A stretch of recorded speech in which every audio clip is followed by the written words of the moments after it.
happy Fly Friday. I tell you, that intro gets me every time.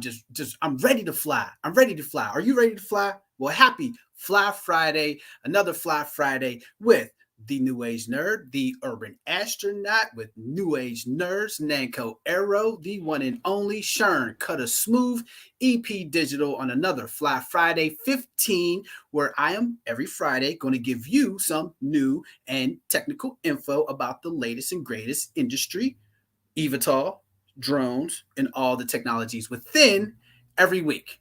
And this week, what do we have? The new stuff. The new stuff. So, what's new in this eVTOL industry, right? Well, I have been seeing a lot of partnerships, right? Like, if you're making an air vehicle, who would you partner with? If you were making a flying car, who would be your number one partner? Well, what I see a lot of times now, there are manufacturers, vehicle manufacturers, hooking up with infrastructure developers. What is infrastructure? Well, those are vertistations, vertiports, airports. Well, those things that, community or environmental things that flying cars will need. And what are they, right? You would think, hey, flying cars may only need roads, but no, because most of the time, these flying cars are not necessarily flying cars at all. Let's go ahead and pull up that next picture, that first picture there, because, eVTOLs are the name of the game.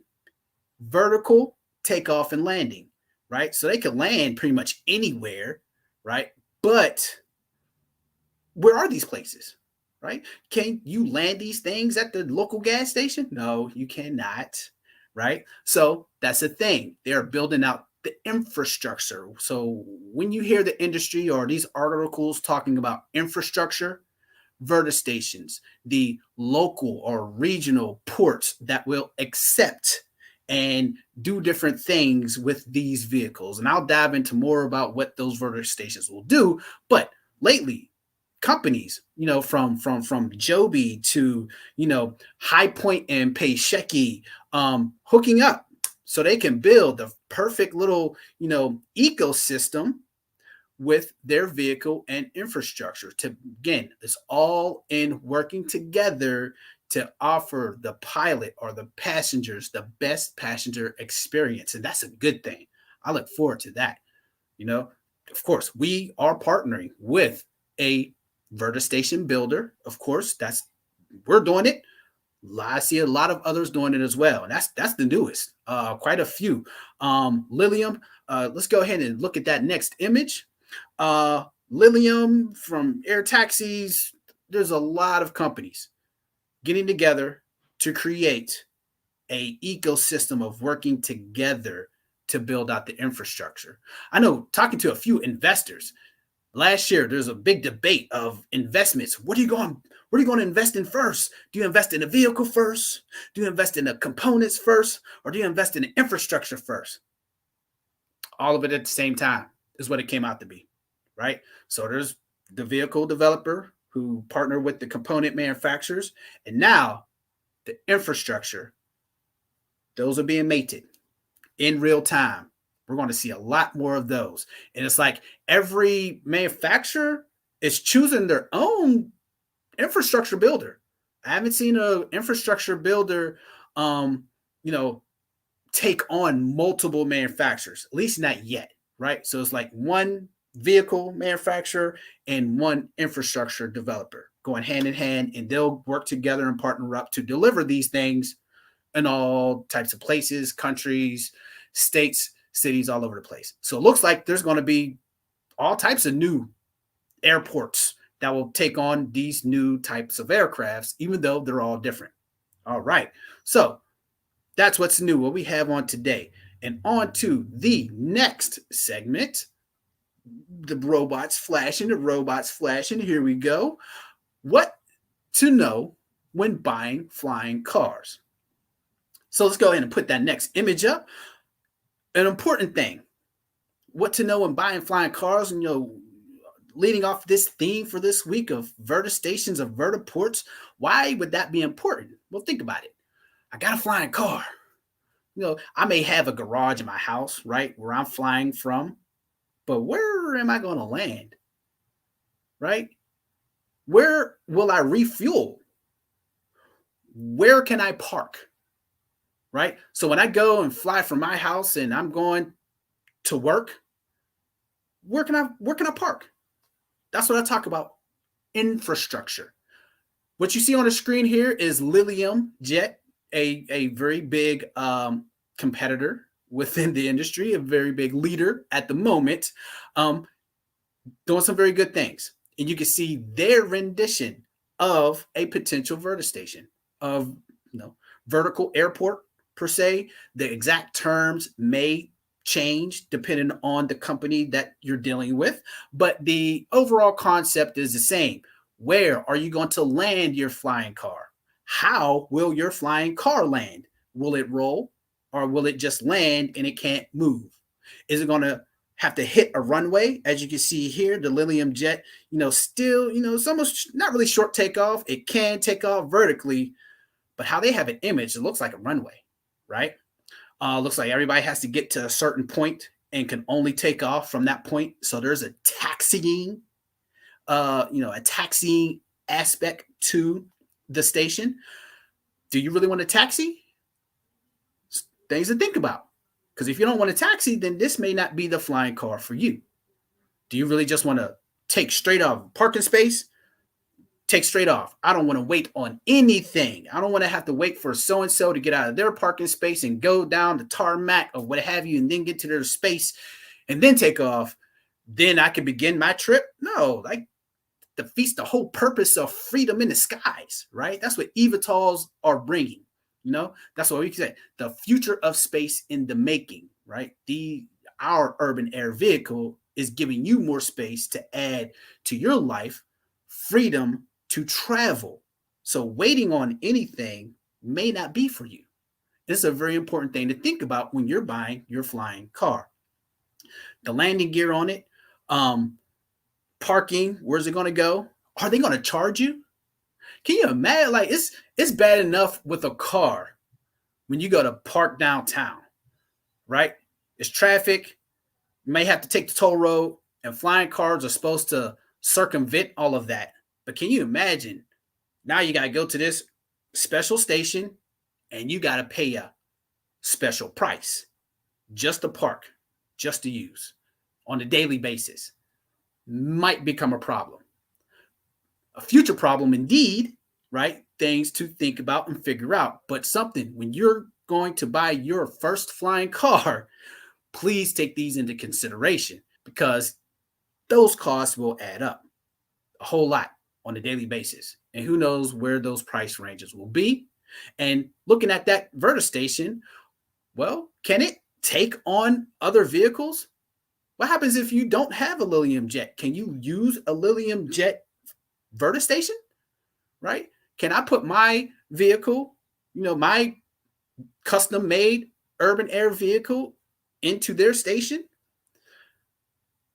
Another thought, didn't really talk about refueling. A lot of places or a lot of vehicles are using electric and electric only, meaning they're going to be charging stations. Well, if I have a hybrid, will you have fuel? And if it's a fuel station, will you have electric? So it seems to be that if you plan to have a good vertistation, you might need to have both. But what happens if I have one and the station has another? Well, I guess I'm out of luck on landing and refueling and potentially parking there. I have to figure out somewhere else to go, which may not be in my area. Things to think about may become a problem. All right, Robot, let's go on to the next segment to keep us on time, giving you the latest info on who's flying now, right? I talk about all these vertistations and urban air vehicles. So who's using all this stuff now? Who's ready, right? Let's go ahead and put up the next image, please, because quite frankly, it's a lot. They said Vertical Flight Society, who is a leading registrar for urban air vehicles or vertical aircraft, right? From helicopters to other type of multi-copter aircraft. Either way, they're keeping a running list of it. And through the grapevine, I've heard they've gotten more than 500 designs and concepts that have been submitted to Urban Air Vehicles. But Transport Up, this website, go ahead and look up this website, transportup.com, and look at their hangar. And they have or created a nice visual aspect of all of the potential vehicles. So when I say what to know when buying flying cars, well, what's going to make you choose the Airbus versus this next one we see here, the Boeing PAV, or the Nexus, which is going to come up, right? So which one do you think? And all of these guys are in development or working now. For example, EHang. EHang is the leading developer right now. Now, let's see who is flying now. Definitely them. But if you were to get that vehicle, where can you use it? Matter of fact, that vehicle you can't even get in the US, at least not yet. So we can scroll on down to see all of the different versions of who is flying now. Lilium Jet, we just talked about, they are flying. Volocopter, they are flying. And these are the leaders who are, shown to have done a physical, real life demonstration currently. So Aston Martin and the rest of these guys on down, well, they're still in the concept phase. A lot of these concepts are not going to make it to market. Like that Sting. So these are really cool ideas, visual concepts you'll see on this page, but they're not good. They're not. I can say that as a developer, that's not going to work. So who's flying now is a long list of people, short list of actual flyers, and there's quite a few concepts that may come about.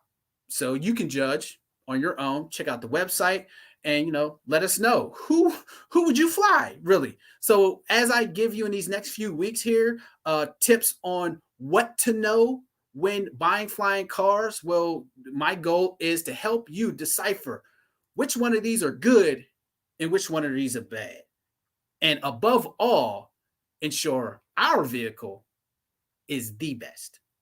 That's our goal, and I want to run that past the viewer, the passenger, right? To make sure we are aligned in providing the best, the safest urban air vehicles on the streets. Yes, indeed. All right. That's all we have for Who's Flying Now. And moving on to what's next. Go ahead and put up the next image, because what's happening next is a whole lot more investment. There's no leader yet. Yes, Lilium Jet are working, but Lilium is a European European company. Yes, it's a European country, but Lilium Jet, it's not really in the US yet. EHang is a leader, but they're in China. So still nothing concrete in the US. Volocopter is beginning their journey. They got a few sales, yes, but no clear leader yet. No clear leader on which vehicle is the best yet. So a lot more expectations and experimentations to come. That takes investments. More investments are coming. They're already in play. Looking at different articles and talking to various investors, because of Volocopter, because of EHang, because of Lilium Jet, because of Joby, these have made the industry a hot topic for investors. And it has already shown tens to the hundreds of magnitude of profits, right? Growth has already been seen. Of course, the early people have already made something. Now, a lot of others want to get in on the game. They want to make something too. So there's a lot more infrastructure to be developed. There are a lot more vehicles to be developed. Components, yes, indeed. All of that.